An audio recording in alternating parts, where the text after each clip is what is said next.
Samlevejledning til udestuer og orangerier. Det er vigtigt, at bygningen står på et stabilt og vandret fundament, som er tilstrækkeligt stærkt i sin opbygning til at klare vægten af bygningen. Og også, at du har læst og forstået de dokumenter, der medfølger bygningen. Læg alle delene ud på et åbent område i din have og kontroller, at alle beskrevne dele er leveret. Hvis du åbner kasserne med en kniv, er det vigtigt, at du er forsigtig med at skære i tæppen langs med kassesamlingen, for ikke at beskadige eventuelle dele i kasserne. Klargøring af hjørnestolper. Placer alle hjørnestolper og sammenføjninger på 2 bukke, hvorefter du kan montere stålet til forstærkning med selvskærende skruer. Tætten bunden af sammenføjningerne med silikone.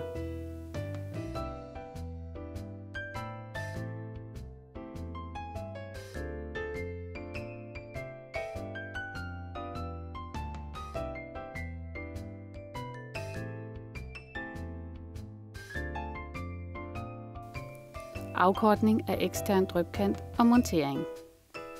Tag plastfilmen af den eksterne drypkant. Kontroller, at alle kantstørrelser er korrekte i henhold til dokumentationen.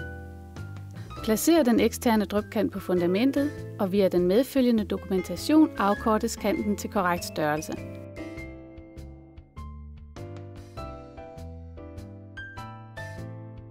En silikonekant påføres langs fundamentet, og drypkanten placeres ovenpå.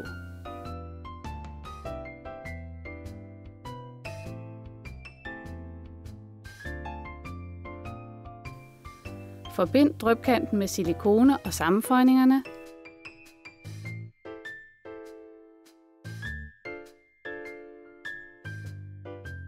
Monter dem med 5 mm skruer og tætten skruehoderne med silikone.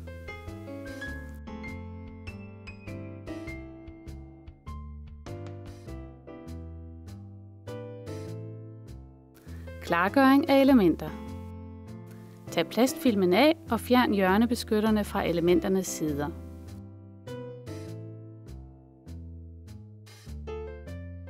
Det er meget vigtigt at skrue nøglerne til døren af dørens sider, og at de opbevares et sikkert sted.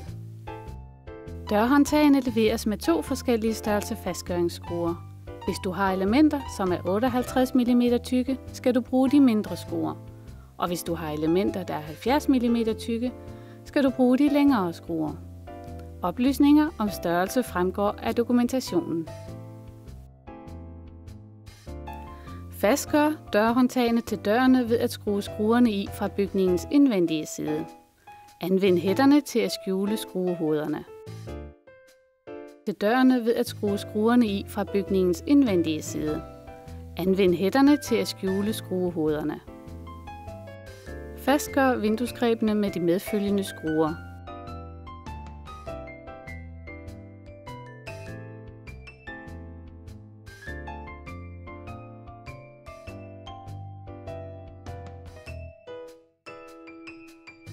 Anvend hætterne til at skjule skruehoderne. Rejsning af elementer på den eksterne drypkant. Beregn placeringen af elementer og døre. Se dokumentationen og bestem, hvor du vil begynde. Forbind elementerne på den eksterne drypkant ved at påføre en silikonekant på den eksterne drypkant 1 cm fra drypkantens bagside og placer derefter elementet oven på tætningen. Bor i bunden af elementet. Skru ind i drypkanten, når elementet er på plads, og anvend 2 skruer til hver sektion af elementet. Det er vigtigt, at du placerer skruer 15 cm væk fra hjørnesvejsningerne, hvor det er muligt. Anvend 5 cm skruer. Ved fastgøring af elementernes sider placeres de 2 elementer sammen med en sammenføjning imellem dem. Brug en skruetvinger til at holde dem sammen, og skru skruer i for hver 40 cm ned langs siderne af elementet. Brug 5 cm skruer for at fæstne dem. Dette gælder også ved montering af hjørnestolper.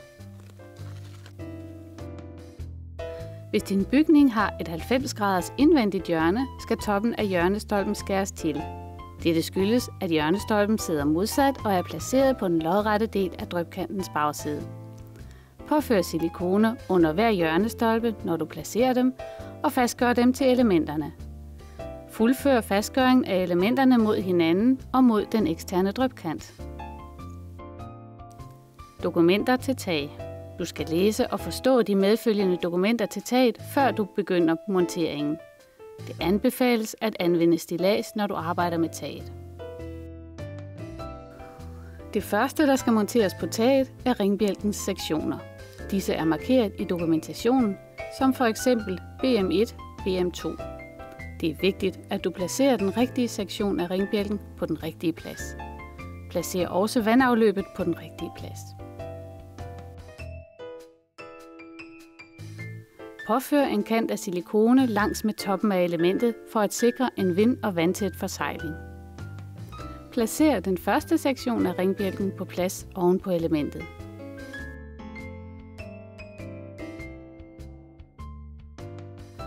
Afmonter låsemøtrikken fra ringbjælkens sammenføjning. Med 3M's 5300 lim påføres en limkant rundt langs kanten af den ringbjælke, der skal forbindes. Før hjørnekilen ind i kammeret på ringbjælken. Skub samlingen tæt sammen og monter låsemøtrikken igen i hjørnekilen.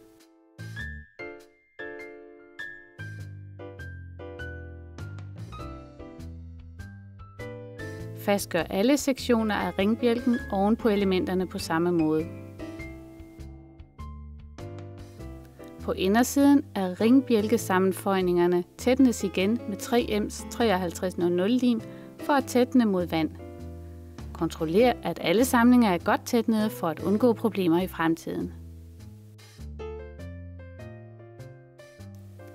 Bor gennem toppen af elementet og ind i ringtætningskammeret. Det er vigtigt, at du ikke borer ind i vandranden. Og fastgør med en 5 cm skrue. 2 skruer per sektion per element. Monter nu ringbjælkens hjørneafdækninger. Fjern klæbepuderne og påfør en kant af 3M 5300 lim ned langs midten af hjørneafdækningen. Placer den på samlingen og tryk på plads. Bemærk, at der ikke er hjørneafdækninger for indvendige 90 graders hjørner. Dette gælder både for ringbjælkens inder- og yderside. Gavladaptere. Placer gavladapteren oven på ringbjælken, hvor gavlrammen skal placeres. Bor og skru på plads med 5 mm skruer. Det er vigtigt at påføre silikone over toppen af skruehoderne. Placer gavlrammen på 2 stativer, marker 15 mm fra gavlrammens spids og afskær. Derved kan gavlrammen sidde oven på gavladapteren.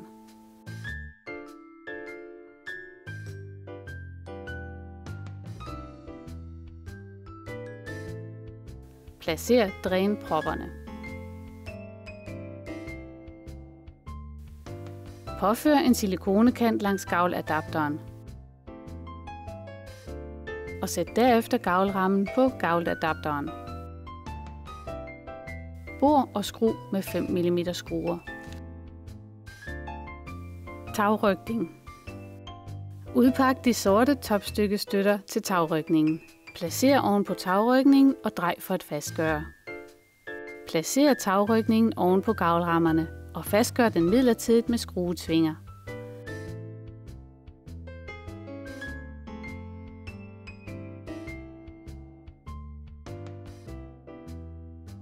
Når du er tilfreds med placeringen af tagrygningen, skal du bore og skrue gennem toppen af gavlrammerne og ind i undersiden af tagrygningen. Hvis der ikke er gavlrammer til at holde tagrygningen, skal der anvendes en platform eller et stillads. Skotrende. Anvend dokumentationen over tagplanen. Saml skotrenderne via venstre og højre skotrendesektion. Se tegningen. Skotrenderne er markeret VA1, R, H, hvilket betyder skotrende 1 højre og skotrende 1 venstre.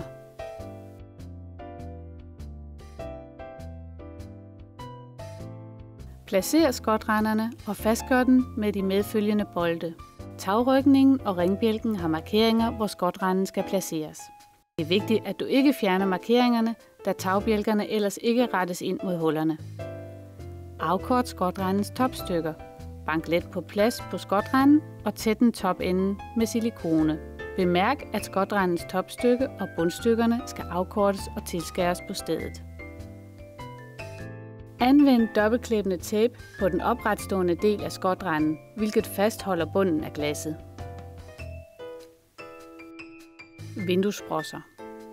Anvend dokumentationen over tagplanen. Det er vigtigt, at stifterne i ringbjælken og tagrygningen, der skal understøtte vinduessprosserne, alle er i position, før du begynder at bolte vinduessprosserne på plads. Vælg en af vinduessprosserne, placer den på taget via de angivne markeringer og ved at lokalisere stifterne gennem hullerne ved tagrygningens ende og ringbjælkens ende. Fastgør med 2 møtrikker på top og bund. Forbind vinduessprossen over gavlrammen og fastgør top og bund. Bor derefter gennem gavlrammen og tagbjælken og skru fast. Tæt den mellem tagbjælken og gavlrammen med silikone. Placer og fastgør alle tagvinduessprosser. Afskær rør til den rigtige længde og fastgør dem som vist på DVD'en. Bemærk, at hvor en vinduessprosse kommer i kontakt med en anden vinduessprosse, skal denne tætnes med silikone. F.eks. skiftespær mod gratspær eller skiftespær mod skråtrender.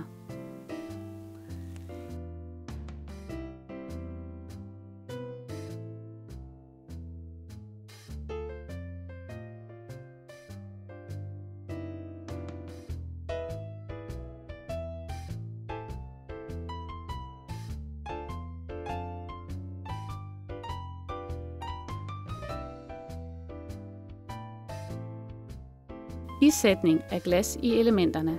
Nødvendigt værktøj, et stykke gummihammer, et stykke glasudtagningsværktøj og et stykke glasisætningsværktøj. Vælg først et vindue at begynde med. Afmonter glaslisterne fra vinduet og placer glaslisterne på gulvet i rækkefølge. Det er vigtigt, at du monterer glaslisterne i deres oprindelige position. I bunden af vinduesåbningen, hvor glasset skal sidde, skal du placere et fladt afstandsstykke på hver side af åbningen. Placer derefter et kileafstandsstykke oven på de flade afstandsstykker. Vælg den glasenhed, der skal anvendes. Fjern glasbeskyttelsen fra glasset. Før fingeren rundt langs vinduesrammen og mærk efter noget, der kan beskadige glasset. Og placer glasset oven på afstandsstykkerne. Tag en af glaslisterne og bank den på plads, indtil den giver et klik med gummihammeren.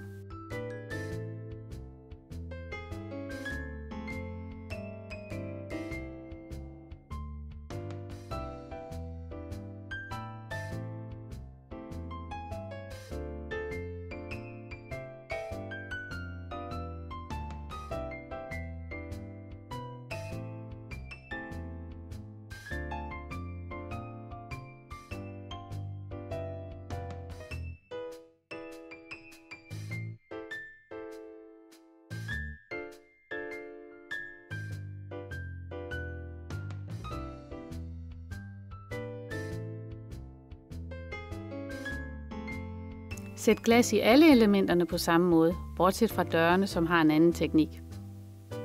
Tag glasset ud af dørene som ovenfor, og placer de flade afstandsstykker som vist herunder.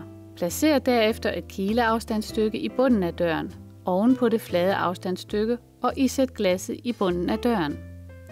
Flyt glasset til side, væk fra det flade afstandsstykke med glasisætningsværktøjet, og isæt derefter et kileafstandsstykke, nu i toppen af døren med glasisætningsværktøjet. Flyt glasset væk fra det flade afstandsstykke og isæt et kileafstandsstykke, så du har 2 afstandsstykker i bunden og et til den ene side i toppen af døren. Med glasisætningsværktøjet løftes dørrammen væk fra glasset, og der placeres et afstandsstykke mellem glasset og det flade afstandsstykke. Afstandsstykkerne i døren vil på denne måde forhindre dørene i at falde ned og få fat i dørrammen. Dørene kan også justeres på hængslerne. Vejledning medfølger.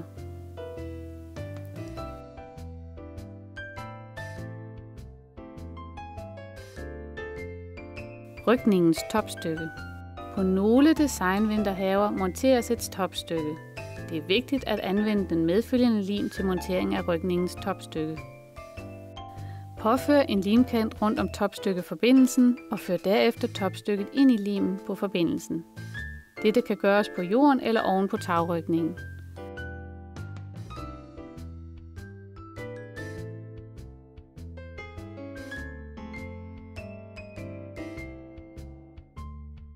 Løft topstykket på plads oven på tagrygningen og bank det let på plads, indtil det sidder sikkert. Afsnit 44.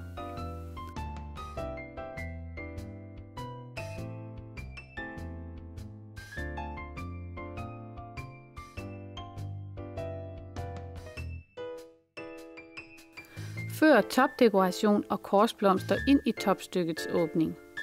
Topdekorationen skal muligvis afkortes. Klargøring af glaspaneler til taget. Glaspanelerne kræver montering af en glasafslutter i bunden af panelet. Vælg den rigtige glasafslutter og påfør en stribe silikone på den øverste kant inden for afslutteren. Hvis du har polykarbonat, skal plastfilmen fjernes fra kanterne.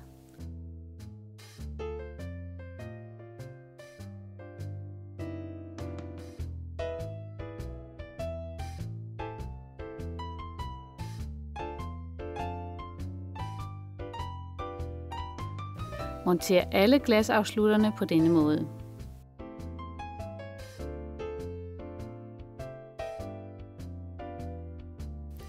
Monter tagrygningens understykke på undersiden af tagrygningen. Dette gøres ved at banke let på understykket, indtil det klikker på plads. Det er vigtigt at montere eventuelle trækstænger, før du begynder at montere glas i taget. Tagrygningens understykke skal monteres på tagrygningen, før eventuelle trækstænger monteres. Montering af trækstænger er vist i vejledningen til tagmonteringen. Isætning af glas i taget. Placer glaspanelerne i taget ved hjælp af dokumentationen til tagmonteringen. Når alle glaspaneler er på plads, vælges det korrekte glas topstykke.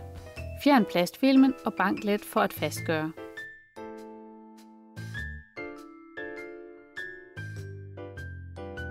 Arbejd dig rundt om taget og fastgør alle glastopstykker.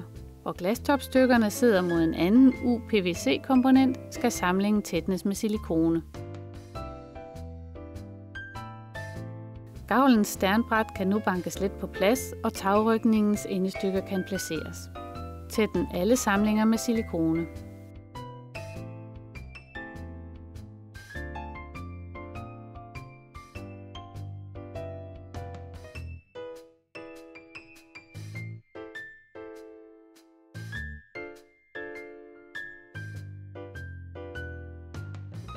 Rengør alle vinterhavens glas og elementer.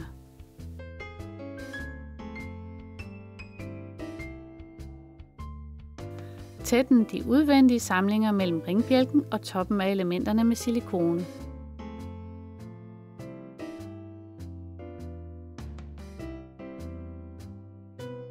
Dit produkt er nu monteret og færdigt. God fornøjelse!